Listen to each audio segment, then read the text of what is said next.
Good morning students. विकासा है। आज हम करने वाले हैं chapter 1 of civics, the Indian constitution. ये चैप्टर काफ़ी ही इम्पॉर्टेंट चैप्टर है अगर हम सिविक्स की बात करते हैं। ठीक है, अगर हम सिविक्स में स्टार्ट कर रहे हैं तो ये बहुत ही इंपॉर्टेंट चैप्टर होने वाला है, क्योंकि हम इसमें समझने वाले हैं कि इंडियन कॉन्स्टिट्यूशन क्या है, क्यों कॉन्स्टिट्यूशन ज़रूरी है। ठीक है, आज की डेट में अगर हम वर्ल्ड की बात करते हैं तो लगभग जितनी कंट्रीज़ हैं सब डेमोक्रेटिक है। ठीक है, और सब कंट्रीज़ के पास लगभग जितनी कंट्रीज़ हैं उनके पास एक कॉन्स्टिट्यूशन है। तो कॉन्स्टिट्यूशन क्यों ज़रूरी है उसके बारे में बात करेंगे, कुछ डिस्कशंस करेंगे। ठीक है, और हमारा इंडियन कॉन्स्टिट्यूशन डिफरेंट कैसे है, या हमारे इंडियन कॉन्स्टिट्यूशन में क्या क्या अच्छी चीज़ें हैं, क्या हमने अडेप्ट करा, उसके बारे में डिस्कस करेंगे। सो पहला जो टॉपिक है इसके अंदर वो है why does a country need a constitution. ठीक है, बहुत ही जेन्युइन और बहुत ही इंपॉर्टेंट क्वेश्चन है कि हमारे कंट्री को कॉन्स्टिट्यूशन की नीड क्यों है। Why does a country need a constitution. अब देखो, इसको एक एग्जांपल से समझते हैं। बहुत सिंपल है इसका आंसर। देखो क्या होता है कि जैसे कि आप स्कूल में हैं, आप स्कूल में आते हैं, एक टाइमिंग है आपका। एक स्कूल जब आपका लगता है, टाइमिंग है, टाइम पीरियड्स आपके डिवाइडेड है, ब्रेक आपको मिलता है। ठीक है, और बीच में जैसे कि आपके गेम्स पीरियड होते हैं, हर एक चीज़ का एक टाइम टेबल है। वी कैन से दैट कि हमारा एक set of rules and regulation बना हुआ है स्कूल के लिए। तो सिमिलरली हमारा जो कॉन्स्टिट्यूशन है वो भी एक set of rules and regulations है जिसको, जो कि उस देश के लोग होते हैं, ठीक है, the people of that country have to obey the rules and regulations. उनको मानना पड़ता है वो रूल्स एंड रेगुलेशंस को। अब यहाँ पर एक और क्वेश्चन अराइज होता है कि कॉन्स्टिट्यूशन ही क्यों, क्या विदाउट कॉन्स्टिट्यूशन क्या एक नेशन रन कर सकता है। तो कहने के लिए तो हम कह सकते हैं कि रन कर सकता है, बट नॉट उतना अच्छी तरीके से नहीं कर सकता जितना एक आप ये कह सकते हो जिस देश में कॉन्स्टिट्यूशन है, एक रिटन कॉन्स्टिट्यूशन है। ठीक है, वो जितना अच्छा वो वर्कआउट कर सकता उतना अच्छा कोई और देश वर्कआउट नहीं कर सकता। क्योंकि देखो क्या होता है कि हमें पता होता है कि ये चीज़ें हमारी रिटन फॉर्म में है, हमें ये चीज़ करनी है, हमें चीज़ नहीं करनी। ठीक है, अब आपको दो तीन चीज़ें बताता हूँ। देखो, कॉन्स्टिट्यूशन और डेमोक्रेसी बहुत ही इंपॉर्टेंट फैक्टर्स हैं दोनों ही। कॉन्स्टिट्यूशन मतलब समझ आ गया आपको कि set of rules and regulations होते हैं किसी भी नेशन, किसी एडमिनिस्ट्रेशन, किसी भी इंस्टीट्यूशन या किसी भी देश को चलाने के लिए एक रूल्स एंड रेगुलेशन, हम उनको कॉन्स्टिट्यूशन बोलते हैं, एक संविधान जिसे हिंदी में बोलते हैं। ठीक है, अब बात आती है, एक और वर्ड है जो कि बहुत इंपॉर्टेंट है कॉन्स्टिट्यूशन के साथ ही पैरेलल हम इसको समझेंगे, वो है डेमोक्रेसी। डेमोक्रेसी एक बहुत ही इम्पॉर्टेंट टर्म है जो कि आप ये कह सकते हो विद इन ये 100 150 200 सालों में बहुत ज़्यादा चेंजेस आ गए हैं सोसाइटी में इस डेमोक्रेसी की वजह से। क्योंकि पहले जो सिस्टम हुआ करता था गवर्नेंस का, पहले डेमोक्रेसी नहीं हुआ करती थी, पहले हुआ करती थी मोनार्की। मोनार्की मतलब किंग रूल, राजा का शासन जहाँ पर हुआ करता था। अब धीरे धीरे चेंजेस आए, परिवर्तन आए सोसाइटी के अंदर। लोगों ने समझा कि यहाँ पर तो एक इंडिविजुअल हम पे राज कर रहा है। ठीक है, जैसे आपकी मोनार्की थी वैसे ही सिमिलरली ही, मतलब मोनार्की के बाद एक और रूल था, वो था डिक्टेटर, मतलब तानाशाह। डिक्टेटर के पास बस ये कह सकते हो कि लिमिटलेस पावर थी। राजा के पास जो एक किंग रूल था, जो एक मोनार्की होता है, उसके पास भी पावर होती हैं बट वो लिमिटलेस नहीं होती। लिमिटलेस इन द सेंस कि ऐसा नहीं होता कि उसके ऊपर जोर नहीं होता, दबाव नहीं होता। उसके ऊपर प्रजा का दबाव होता है कहीं ना कहीं, क्योंकि देखो प्रजा की वजह से ही राजा होता है। ठीक है, अगर प्रजा नहीं मान, अगर प्रजा को लगता है कि राजा कैपेबल नहीं है तो उस चीज़ को फिर वो डिनाई करती है, फिर विद्रोह भी हो सकता है। ठीक है, इंटरनल वॉर, सिविल वॉर भी हम कहते हैं जिसको हम। अब यहाँ पर जो मोनार्की रही, उसके बाद हम डिक्टेटरशिप पढ़ते हैं। एक और रूल भी होता है जैसे मिलिट्री रूल भी है, वो भी हमने देखा हुआ है पूरे वर्ल्ड में। ठीक है, वो भी काफ़ी बार, मतलब कि कई नेशंस में देखा गया है, जैसे पाकिस्तान है। ठीक है, अब कॉन्स्टिट्यूशन इन सभी को, इन सभी की वीक पॉइंट्स को देखते हुए जो डेमोक्रेसी है उसमें कॉन्स्टिट्यूशन बनाया गया। ठीक है, जितनी भी डेमोक्रेटिक कंट्रीज़ हैं उनमें लगभग कॉन्स्टिट्यूशन बनाया गया। क्यों? क्योंकि उनको पता है कि अगर हमारा संविधान बन जाता है तो हमें पता लगता है कि क्या डूज़ एंड डोंट है, कि हमें क्या करना है क्या नहीं करना, हमें पता लगता है। लेकिन किसी और फॉर्म में जैसे मोनार्की में ऐसा कोई डूज़ एंड डोंट नहीं होता, जो राजा बोलता है वही चीज़ रूल बन जाता है। राजा को कुछ ध्यान आया कि हाँ ये चीज़ करने हैं तो रातों रात कर सकता है, फिर उसको कोई क्वेश्चनिंग नहीं कर सकता, और लोगों को मानना भी पड़ता है। ठीक है, वो अलग बात है कि लार्ज स्केल में अगर उसका अपोज हो तो फिर कहीं ना कहीं वो लॉ चेंज होता है, जैसे कि हमारा डेमोक्रेसी में भी है। लेकिन अगर हम पावर की बात करें तो डेमोक्रेसी में लोगों के पास पावर ज़्यादा होती है, रूल्स एंड रेगुलेशन ज़्यादा होती है, और वो जो मिलती हैं वो एक कॉन्स्टिट्यूशन की वजह से भी आ जाती है।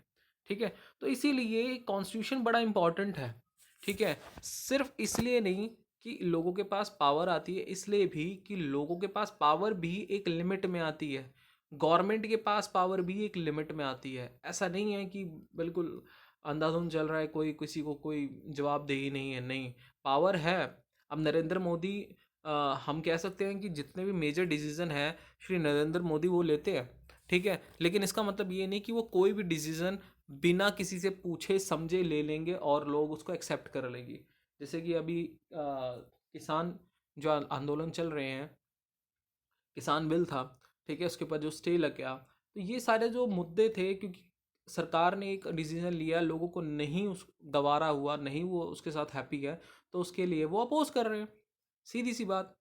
लेकिन ये कहीं चीज़ें ना डेमोक्रेसी में ही नज़र आती है, कोई डिक्टेटरशिप में या मोनार्कियल सिस्टम में नहीं नज़र आती। ठीक है, तो इसीलिए हमें कॉन्स्टिट्यूशन की नीड होती है। नेक्स्ट है इंडियन कॉन्स्टिट्यूशन की फीचर्स।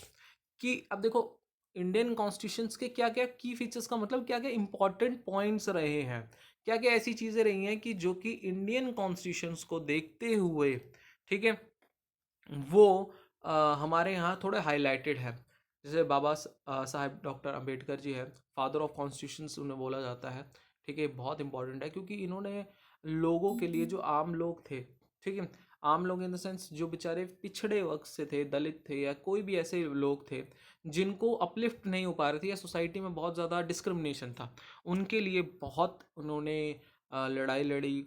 ठीक है, सेकेंडली थिंग, इन्होंने उनके लिए कानून बनाए, और आज भी जैसे हम रिजर्वेशंस वगैरह देखते हैं वो इन्हीं की बदौलत हमें मिली है सोसाइटी में, ताकि जो माइनॉरिटीज़ हैं या कहीं ना कहीं जो दलित्स हैं, जिनको बिल्कुल पिछड़ा वर्ग बोला जाता है, ठीक है, जिनको कोई भी रिसोर्सेज नहीं मिल पाई, कोई बैकअप नहीं मिल पाया फाइनेंशियली और सोशली दोनों तरीके से, उनको अपलिफ्ट करा जाए। तो अब की फीचर्स देख लेते हैं। एक जो हमारे कॉन्स्टिट्यूशन में है, पहला है फेडरलिज्म। फेडरलिज्म का मतलब क्या होता है? जहां पर जो पावर्स है उनका डिवीजन करा गया हो, शक्तियों का विभाजन हम बोलते हैं इसको। ठीक है, हिंदी में बोलते हैं हम शक्तियों का विभाजन। Where the government has divided the power between different levels, two or more levels. ठीक है, उसको हम बोलते हैं कॉन्स्टिट्यूशन। ठीक है, ओ सॉरी, फेडरलिज्म।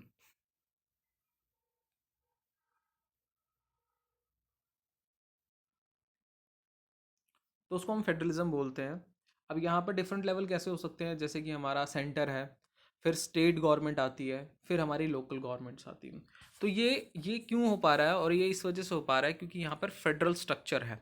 ठीक है, फेडरलिज्म है जहाँ पर शक्तियों का विभाजन अलग अलग स्तरों पे किया हुआ है, where the power is divided between two or more level.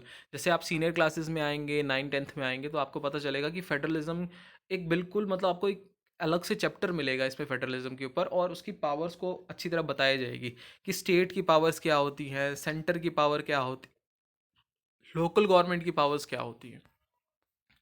Next point है पार्लियामेंट्री फॉर्म ऑफ गवर्नमेंट। देखो, हमारे यहाँ पार्लियामेंट्री फॉर्म ऑफ गवर्नमेंट है।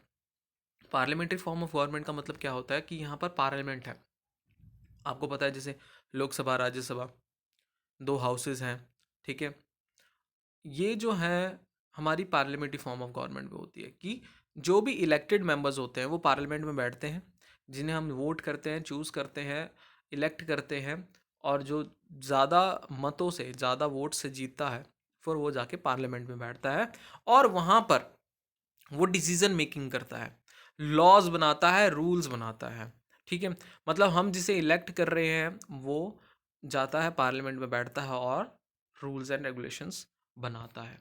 ठीक है, थर्ड हम देखते हैं separation of power. Separation of power देखो फेडरलिज्म और सेपरेशन ऑफ पावर, ठीक है, दोनों में बिल्कुल सिमिलैरिटीज ही है, क्योंकि देखो वहां पर भी क्या था, पावर का सेपरेशन हो रहा है कि ये नहीं कि आपके पास जो सेंट्रल गवर्नमेंट है उसको पूरी अथॉरिटी दे दी जाती है, पूरा पावरफुल वही होता है, सारे डिसीजन नहीं, स्टेट गवर्नमेंट भी डिसीजन लेती है और लोकल गवर्नमेंट भी डिसीजन लेती है अलग से। अब सेपरेशन ऑफ द पावर, इसमें हम किसकी बात कर रहे हैं, लेजिस्लेटिव, एग्जीक्यूटिव और जुडिशरी की। अब देखो ये बहुत इंपॉर्टेंट और बहुत डीप टर्म है, ठीक है, जो कि जैसे कभी मैं जैसे हम क्लासेस लगाएंगे तो हम उसमें ज़रूर मैं आपको ये एक्सप्लेन करूँगा, ठीक है, कि लेजिस्लेटिव और जो एग्जीक्यूटिव और जुडिशरी है ना, ये बहुत डीप टर्म्स हैं, बहुत डीप। इनको समझने के लिए अलग से मतलब एक क्लास में लूँगा, ठीक है, क्योंकि ये बहुत ही इम्पॉर्टेंट टर्म्स है और फ्यूचर में जब तक आप पढ़ोगे या ना भी पढ़ो तो ये आपको पता होनी चाहिए। ठीक है, एसएसटी पढ़ो या ना पढ़ो फ्यूचर में, लेकिन आपको ये पता होनी चाहिए टर्म्स, क्योंकि इन्हीं टर्म्स के ऊपर हमारा पूरा जो सिस्टम है ना, या गवर्नमेंट की वर्किंग है, वो डिपेंड है। लेजिस्लेटिव में क्या होता है, कानून को बनाया जाता है लेजिस्लेटिव में, ठीक है, एग्जीक्यूटिव में उस कानून को अप्लाई करा जाता है, इम्प्लीमेंटेशन हम कह सकते हैं। जुडिशरी में अगर उस कानून को बनाया, जो भी कानून बनाया जाता है, उस कानून को अगर कोई तोड़ता है या उसको मानता नहीं है, तो उसके ऊपर जुडिशरी फैसला लेती है, ठीक है, उसका क्या करना चाहिए, उसकी क्या सज़ा है या जो भी है, वो जुडिशरी है। अभी के लिए बस मैं इतना शॉर्ट में बता रहा हूँ, लेकिन हम जब क्लासेस लगेंगी तो मैं आपको इसको अच्छी तरीके से समझाऊंगा, क्योंकि बहुत इंपॉर्टेंट है ये, ठीक है, इसमें भी बहुत इंपॉर्टेंट चीज़ें हैं जो हमें समझनी ज़रूरी है। ठीक है, तो थर्ड है सेपरेशन ऑफ पावर, की पावर का डिवाइड कर दिया कि कानून कोई और बना रहा है, इम्प्लीमेंट कोई और डिपार्टमेंट मतलब कोई और विभाग कर रहा है, ठीक है, कोई और पावर्स कर रही हैं, और उसके ऊपर जो सज़ा है या उसके ऊपर जो आप ये कह सकते हो कि कोई अगर तोड़ता है तो उसके ऊपर डिसीजन जो है वो कोई और लेता है, जैसे सुप्रीम कोर्ट वगैरह है हमारे, ठीक है, ये हमारे जुडिशरी पार्ट में आते हैं, supreme court, high court, district court, ठीक है। उसके बाद है fundamental rights, these are very important. और साइड में आपको ये ब्लू में दिख रहा होगा, मैं थोड़ा सा ऐसे इसको जूम भी कर देता हूँ, ये आपने करने हैं याद, fundamental rights in the Indian constitution, ठीक है, ये आपने करने हैं याद, ठीक है। अभी फंडामेंटल राइट्स के बारे में इन शॉर्ट पढ़ लेते हैं। फंडामेंटल राइट्स क्या होता है, ये कुछ ऐसे राइट्स होते हैं जो कि हर एक व्यक्ति को, जो इंडिया में बर्थ लेता है या इंडिया का मेंबर, इंडिया का सिटीजन है, तो उसको ये दिए जाते हैं fundamental rights by the constitution, ठीक है, बाय बर्थ। अब ये कॉन्स्टिट्यूशंस, ये जो फंडामेंटल राइट्स हैं, ये बहुत ही इंपॉर्टेंट होते हैं, और इसके द्वारा हर एक व्यक्ति को इंडिविजुअल्स पावर दी जाती है, और अगर उनको कोई छीनने की कोशिश करता है, ठीक है, तो जैसे राइट टू इक्वालिटी है, जैसे यहाँ पे शो हो रहा है राइट टू इक्वालिटी, हम इसके बारे में बात कर लेते हैं एग्जाम्पल के तौर पे। राइट टू इक्वालिटी का मतलब क्या होता है, सब इक्वल है, कोई भी अलग नहीं है, सब इक्वल है लॉ के लिए। लेकिन मान लो किसी व्यक्ति के साथ ऐसा होता है कि उसको इक्वल नहीं ट्रीट करा जाता, उसको फ्रीडम नहीं दी जाती, ठीक है, तो वो क्या कर सकता है, सीधा अप्रोच कर सकता है सुप्रीम कोर्ट को कि मेरे जो फंडामेंटल राइट्स हैं उनको मुझसे छीना गया है, ठीक है, डिमोलिश करा गया है। तो इस जो इश्यूज़ में सीधा सुप्रीम कोर्ट के पास जाता है केस, और सुप्रीम कोर्ट इसके ऊपर डिसीजन मेकिंग लेती है, ठीक है, मतलब इसमें सुप्रीम कोर्ट को सीधा अप्रोच करने की हमारे पास पावर होती है। नेक्स्ट है secularism.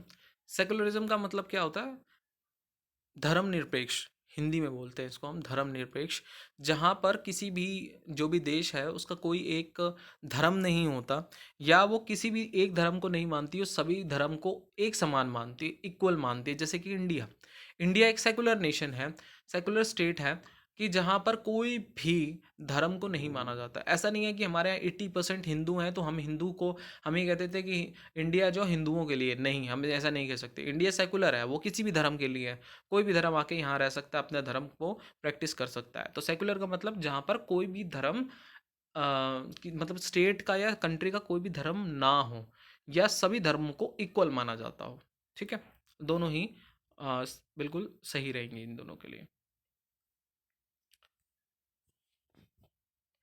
So this was all about this chapter. अब इसमें सिर्फ दो ही टॉपिक्स थे, इसके बाद एक्सरसाइज आ गई है। तो ये बहुत ही आसान और बहुत अच्छा चैप्टर है, ठीक है, एक बार हम क्लास में ज़रूर इसको डिस्कस करेंगे, कुछ इंपॉर्टेंट फैक्टर्स। अभी के लिए इतना ही। Thank you.